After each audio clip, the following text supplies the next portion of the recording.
বাঙালির রান্নার ঝুলিতে ছানা দিয়ে যত রকমের রান্না আছে তার মধ্যে ছানার কোফতা বা ছানা ভাপা বাদেও এই রান্নাটা আমার ভীষণ ভালো লাগে। কারণ না তেল গরম করতে হবে না ফোড়ন দিতে হবে, সবাই এটা খেতে ভীষণ ভালোবাসে। 1 লিটারের থেকে একটু কম দুধ গরম করতে বসিয়ে একটা গোটা লেবু কেটে নিয়েছি, আর কাঁচা লঙ্কাটাও কুচি করে রেখেছি। একটা বাটিতে লেবুগুলো চিপে রসটা বার করে নিয়ে অল্প একটু জল মিশিয়ে রাখবো। ফোটানোর পর একটু ঠান্ডা করে লেবুর জলটা দিয়ে দেবো। হালকা হাতে একটু নাড়াচাড়া করে এইভাবে ছানা কাটালে ছানাটা কিন্তু খুব নরম হবে। একদম এই গরম ছানাটাই দিয়ে দেবো কলা পাতার উপরে।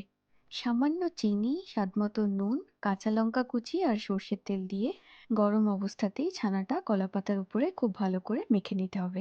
এর জন্য কিন্তু ছানার জলটা খুব ভালো করে ঝরানোর দরকার নেই।